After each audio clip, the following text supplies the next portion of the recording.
Olá! Em nossa última conversa, eu contei uma história de uma criança nascida no Pelourinho e eu disse também que a droga ocupa um lugar que pode ser ocupado na história de cada pessoa. Portanto, eu disse que na história de cada um de nós, há ou não, em geral, há lugar para um produto que alivie o sofrimento imposto pela nossa própria história, pelo nosso próprio destino. E isso é fundamental para compreender por que algumas pessoas usam drogas e não se tornam doentes. Por que algumas pessoas bebem sem nenhum problema, exceto se dirigem. Porque há uma alteração, há uma intoxicação aguda que impede andar de bicicleta, de moto, dirigir. Isso nós já sabemos e a lei nos impõe a tolerância zero para proteger a vida. Porque a bebida alcoólica transtorna completamente todos os sentidos. Mas eu não estou querendo tratar dessa questão hoje. Eu estou querendo dizer que por que algumas pessoas bebem sem nunca se transformarem em alcoolistas? Por que algumas pessoas podem tomar 2, 3 taças de vinho? Isso não lhe diz nada para além, isto é, ele não acorda à noite pensando em beber novamente. Por que há pessoas que tomam um pouco de maconha, por exemplo, fumam um baseado aqui, outro ali, e fazem sua vida absolutamente igual a todos? Por que há pessoas que cheiram uma carreirinha de cocaína com todos os riscos, atenção, de fazer uma intoxicação cardíaca e ter um problema grave de saúde, sem ser dependente químico? Porque a cocaína faz uma impregnação do músculo cardíaco e algumas pessoas que têm uma anomalia cardíaca podem morrer. Isto é no produto, não há por que não se pensar nisso. Mas também não é disso que eu quero tratar hoje. Eu quero dizer porque tem gente que cheira cocaína aqui e ali e não se torna dependente da cocaína. É como se algumas pessoas fossem imunes. A imunidade, eu disse a vocês um pouco na nossa última conversa, está na biologia de cada um. Cada um de nós tem uma história biológica, então há corpos que não cedem ao uso permanente, resistem, ponham aspas, não cedem e não resistem à intoxicação. Mas é preciso que este corpo se associe a um psiquismo também capaz de resistir à repetição. Eu diria ainda para completar que este corpo e este psiquismo se organizam numa condição sociocultural, diria o meu professor francês já falecido Claude Olivenstein.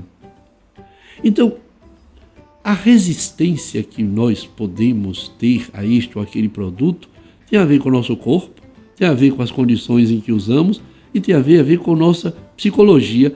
Mas tudo isso não faz parte da nossa história? Não foi isso que eu disse na nossa última conversa, de que é a história que nos faz, a nossa história nos faz e nós fazemos a nossa história. Aí um jogo interessante, fazemos a nossa história ou a nossa história nos faz? Essa é uma questão. Aliás, eu uma vez perguntei aos meus alunos de medicina, eu sou o meu corpo ou o meu corpo sou eu?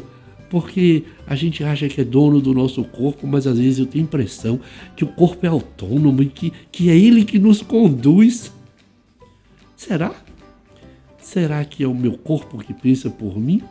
Ou sou eu que penso pelo meu corpo? Mas deixa isso para lá. Vamos voltar à nossa questão. Algumas pessoas resistem, mas elas resistem porque não há na sua história biológica, psíquica e social lugar para a dependência química. Mas aí se lembra da história da criança que nasce numa condição absolutamente impossível. Imagine que essa criança não vá à escola, que ela não coma, que ela tenha várias infecções, que o seu corpo seja ferido, que ela ouça e veja a sua mãe tendo relações sexuais com homens horrorosos do outro lado daquele lençol sujo e furado a que eu me referi, que dividia aquele buraco em 2 partes, a dos filhos e o lugar da mãe. Imagine que esta criança cresça e que aos 8 anos de idade ela veja o primeiro homicídio e que ela comece a viver uma vida insuportável. Essa história é insuportável. Portanto, haverá na alma desta criança que vai se fazer adulta muito precocemente um lugar para uma droga. Portanto, ela não será resistente. Não tem como. Não tem como? Talvez haja uma exceção aqui, outra ali, mas tudo indica que as pessoas nesta condição, e alguns dirão, você está sendo fatalista. Não, não estou sendo fatalista. Eu estou tentando olhar como se fosse um filme a história das pessoas. Portanto, eu penso que os que não têm lugar vão encontrar num produto ou outro psicoativo alternativa para o alívio desse sofrimento de uma existência impossível. Portanto, elas não serão resistentes. Não há como resistir ao lugar que essa droga ocupará na alma, na vida, na história dessa pessoa. Tanto isso será mais grave quanto maior for a história, quanto mais, digamos, cheia de sofrimento, recheadas, eu posso dizer assim, de sofrimento for a história da pessoa. Portanto, haverá uns que serão experimentadores, que a droga não lhe interessa. Eu chamo essa categoria de experimentador. Pessoas que têm uma absoluta, aspas, desnecessidade de fazer uma relação permanente com um produto. Outros farão aqui e ali incursão neste ou naquele produto. Mas aqueles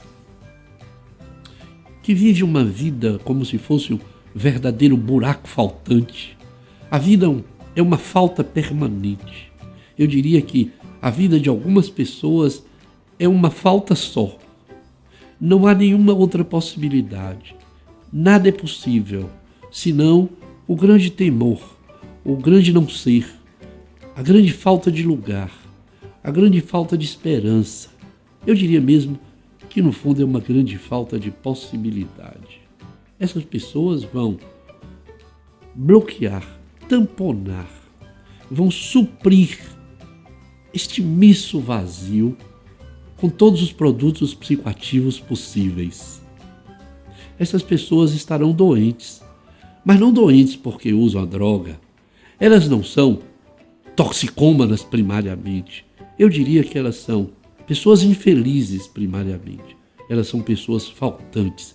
Elas são pessoas em posições no mundo impossíveis de serem sustentadas, se não quando elas tamponam este impossível com uma droga que lhes vão aplacar a dor, o sofrimento, o mal-estar de uma existência.